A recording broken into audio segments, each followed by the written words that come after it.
got? We got Pops. Yeah, he just played the 3. And this is a race to 2 or the 5 ball, excuse me. This one is a race. They play as 5, so it's a race to 3. Okay. I believe So Mike got the first game. We're gonna have another. Sue, you're up against Robert. We're gonna have another match on the main streaming table. Ian was just checking. The advanced players, the 6s and 7s, will be playing on the 9-fer, which is one table over. We're just waiting for a match to get slated on that table. There it is. But in the meantime, we're gonna check out this action here between Pops and Mike.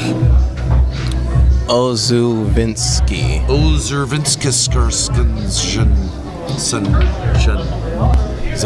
Oziminski. I think people just come. Excuse me, madam. Feel free. I got a little extra space for you. Space. The final frontier.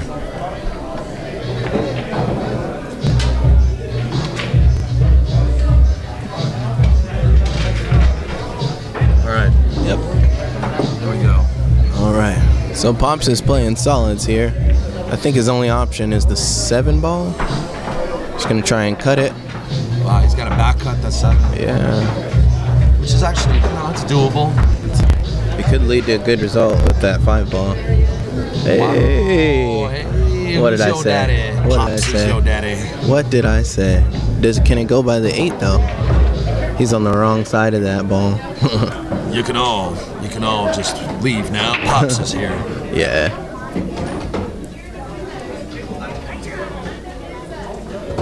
We're still trying to figure out who's playing on table 9.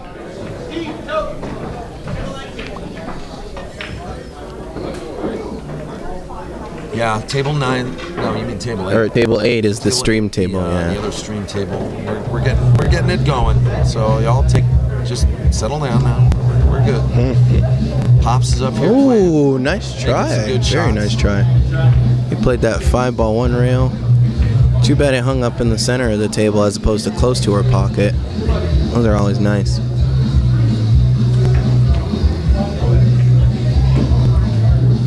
What's the score between Mike and Pops right here? Mike got that first game, right? I have no idea. Pretty sure Mike got that first game. Nice try. Thing about 8 ball, I notice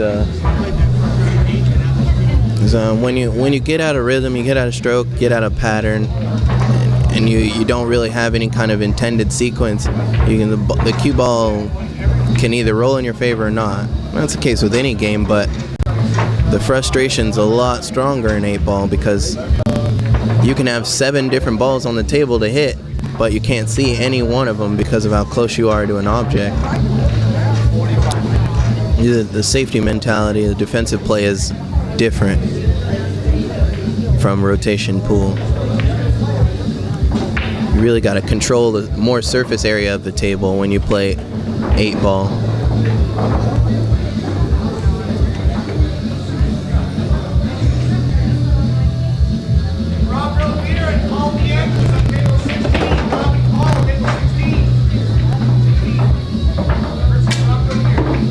So Daniel, as far as strategy is concerned, what would you say is the most fundamental tactic to have under your belt when playing games like 8 ball? Playing a game like 8 ball, well, it's a very good question.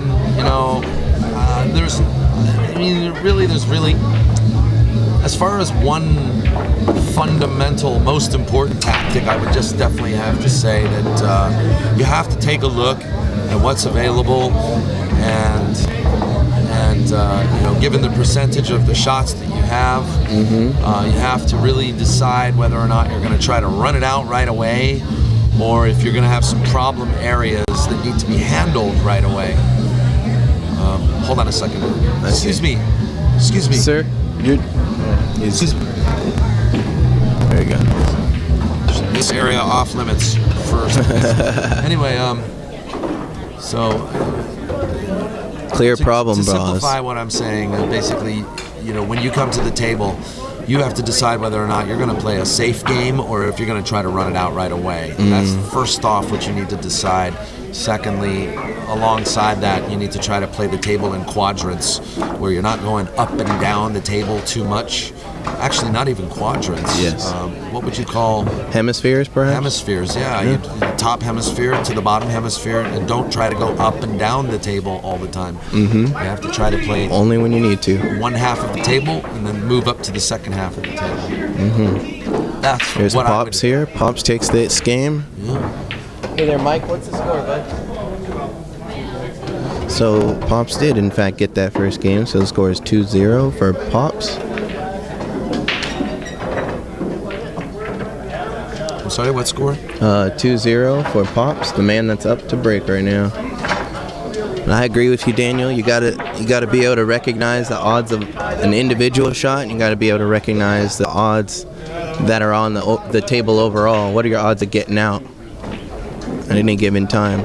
And sometimes you gotta take off that Superman cape and play the smart shot, play the smart safe. Oh yeah, it's definitely a game of it's a thinking man's game. You really got to think it through, and It's nice to have more than one pocket, though. I won't lie. Not that means anything. Totally irrelevant. But yeah. 8-ball has been widely touted as one of the most difficult games ever out there. What do you think, though? I think straight pool.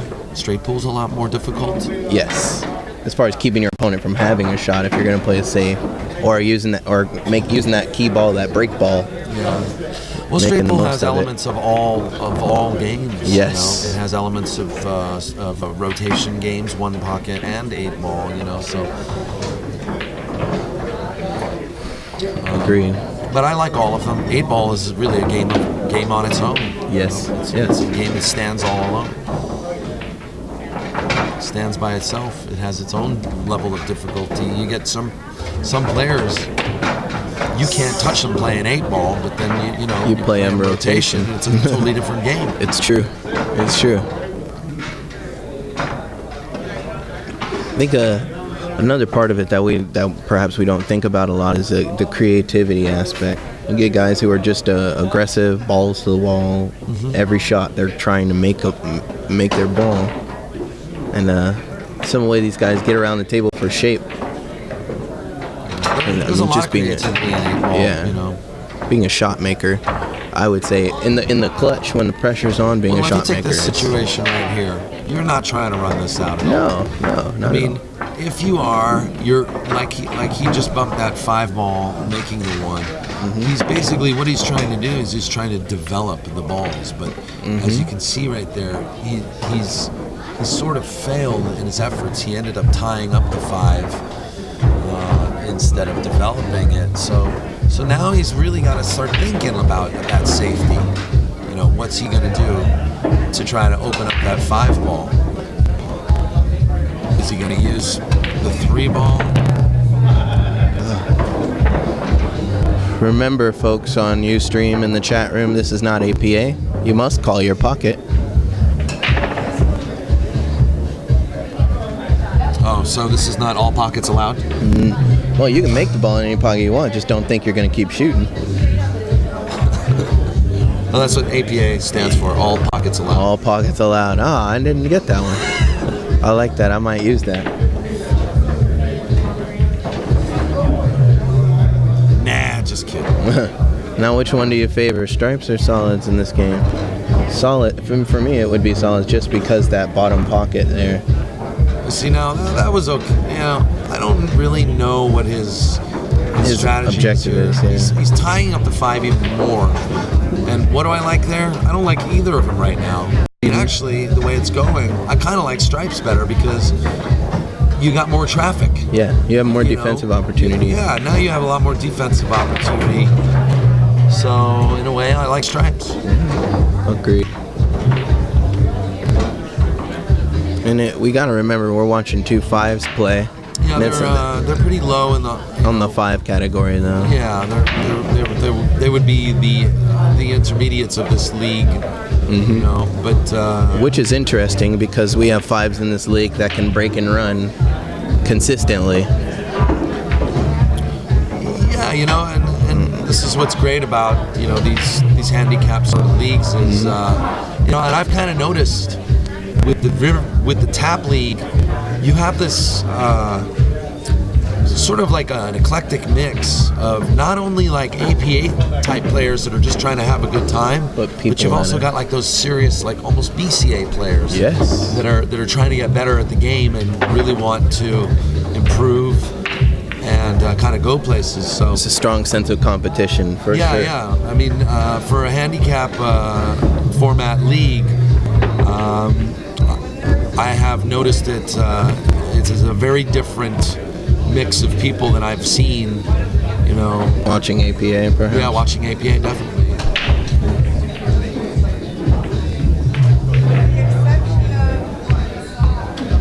All right, so there's one ball. Now this 12, that 13 right there.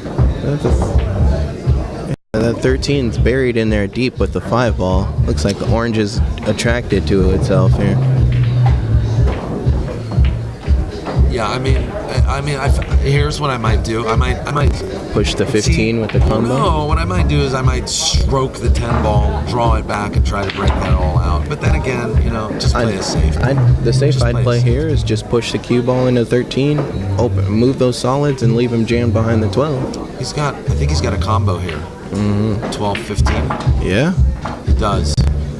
Only problem now is where he had almost a guaranteed ball in hand if he played that safe. Well, he's still got the 11 there. Well, we have to remember this guy's not playing for the out. He's playing for 1 or 2 balls at a time. Well, he looks like he's playing for the out. Well, the question is, what's he do with that 13 ball again? And the 9 balls up table. Well, now he's just going to play a very low percentage shot. He's gonna let Mike take a stab at it. Well, I think he was actually trying to cut that and break out. Jailbreak the 13 ball. I think that was a little ambitious, but agreed. So Mike's really got no choice here but to take on this 6, do something with it, you know. And I tell you what, you might just want to. He doesn't want to leave a shot either, because if he leaves a shot, he's leaving. Now that 11 can be broken out with the 9 ball. So you don't want your opponent getting a shot at that 9 ball. Now what do we do? Before you getting a stab at. You see the carom? There's a carom off the 5 ball. Well, actually, you just might be able to make the 3 by itself. Very true. We gotta kill 2 birds with 1 stone here. I mean, how many more chances is he gonna have at this table? I don't think the carom's on. No. Well, what's happening here? What's the hand signal? I think he was explaining that the balls weren't frozen to the rail or anything. All right, safety battle. That was actually a smart shot because he's preventing Pops from shooting that 9 ball. Yes. You see the one forcing him to shoot the 12 really as well. The breakout ball for Pops to get on that 11 there. Very true. That was actually very smart.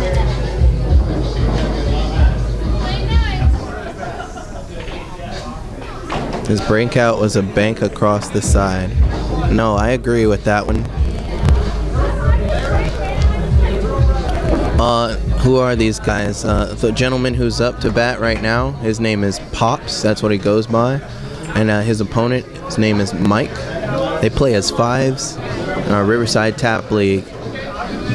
They're probably the lower level 5s, but not to be underestimated.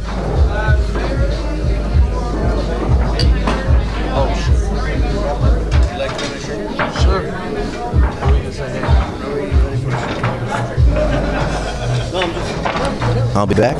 No, it's been too early. Wait another 5 minutes. All right, we got traffic. What's going on here? Welcome, folks. I'm glad you are all here watching this Saturday stream. We're streaming the Riverside TAP's 2013 Singles Championships here, folks. This is an open tournament for all Riverside TAP players, and we have a 9-footer going as well. We're currently waiting for a match on that 9-foot table. The 6s and the 7s of the Riverside TAP League are going to be playing on that table. So, oh, here we go. We got a match right now between Patrick Gibson and Question Mark.